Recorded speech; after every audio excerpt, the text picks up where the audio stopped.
할렐루야, 예수님의 사랑으로 성도 여러분을 사랑합니다. 처음 독일에 가서 카페에 갔을 때였습니다. 커피를 주문했는데 커피가 커다란 잔에 가득 나왔습니다. 한 모금을 마시는데 입이 써서 더는 마실 수가 없었죠. 한국에서는 주로 커피 믹스에 커피를 마시거나 타먹더라도 커피에 크림에 설탕까지 야무지게 넣어서 마셨기에 제가 아는 커피의 맛은 달달했기 때문입니다. 당시만 해도 스타벅스도 한국에서는 거의 찾아보기 힘들 때였습니다.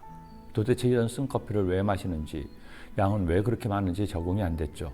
그런데 살면서 조금씩 독일 커피에 익숙해졌습니다. 그리고 커피와 함께 먹는 간식인 달달한 쿠온을 함께 먹다 보니 비로소 쓴 커피를 마시는 이유도 알게 되었습니다. 나중에는 일반 커피를 넘어 에스프레소까지 마시게 되었으니 참 사람 일이란 알다가도 모를 일입니다.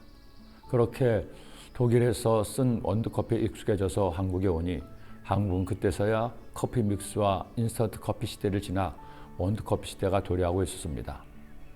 스타벅스가 불이들이 일어나더니 이어서 각종 한국 커피 프랜차이즈가 생겨났습니다. 원래 우리나라는 유행에 민감한 나라가 아닙니까? 커피와 케이크를 먹는 카페와 베이커리가 그야말로 우후죽순처럼 늘어나는데 한 집 건너 카페, 두 집 건너 휴대폰 가게가 있는 나라가 된 것입니다. 이제는 동네 카페를 가도 나이가 지긋한 어르신도 쓴 커피를 마시며 담소를 나누니 참 대단한 나라가 아닐 수 없습니다. 아울러서 이 커피의 유해성과 무해성에 대해서도 의견이 많습니다. 어떤 이는 커피는 볶는 것이기에 암을 유발할 수 있다느니, 어떤 이는 오히려 커피가 황산화 작용을 해서 암을 예방한다느니 서로 의견이 다릅니다. 중요한 것은 각자 기호에 따라 마실 사람은 마시되 너무 많이 마시는 것은 삼가는 것이 좋을 겁니다. 그런데 우리나라에서는 예로부터 입에 쓴 것이 몸에는 좋다는 속설이 있었습니다.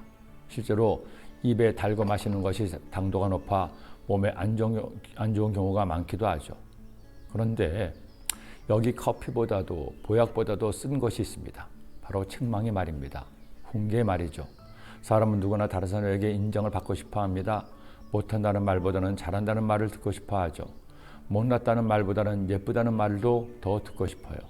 어느 때는 뻔히 사실이 아닌 걸 알면서도 인정받고 싶은 것이 인지상정일 것입니다. 그런데 오늘 시편 기자는 이런 충고와 책망, 훈계를 잘 받을 수 있도록 기도하고 있다고 고백합니다. 의인이 나를 칠지라도 은혜로 여기며 책망할지라도 머리에 기름같이 여겨서 내 머리가 이를 거절하지 아니할지라 그들의 재난 중에도 내가 항상 기도하리로다. 누가 책망을 듣고 싶겠습니까?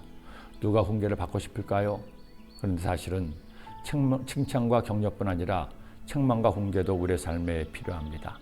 칭찬과 격려가 나에게 힘을 주는 맛있는 음식과 같다면 책망과 훈계는 나의 잘못된 부분을 고치는 약과 같은 역할을 하기 때문입니다. 사실 다윗이 되고 사울이 된 이유도 여기에 있습니다. 사울이 잘못했는데 하나님께서는 사무엘 선지자를 통해서 그의 잘못을 책망했습니다. 하지만 사울은 책망을 받았을 때 변명으로 일관했습니다. 자신의 잘못을 인정하지 않았죠. 하지만 다윗은 달랐습니다. 다윗이 죄를 지어 하나님께서 선지자 나단을 보내어 책망하자 다윗은 그 자리에서 옷을 찢고 눈물로 자신의 죄를 회개했습니다.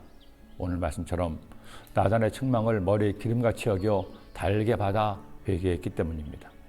그 회개가 겸손히 눈물이 다윗으로 다윗되게 한 것이죠. 때로 하나님께서 나를 책망하실 때 겸손하게 그 책망을 받아들이세요. 그리고 회개하세요. 그리고 돌이켜 새롭게 살아가세요. 그때 여러분의 삶은 새로운 역전을 이루게 될 것입니다. 기도드립니다. 사랑의 예수님 감사합니다. 오늘 말씀 주셨으니 이 말씀 마음에 꼭 새겨서 칭찬과 격려와 함께 훈계와 책망도 잘 받아서 우리 모두 하나님께서 기뻐하시는 삶을 살 수 있도록 인도하여 주옵소서. 예수님의 이름으로 기도드립니다. 아멘.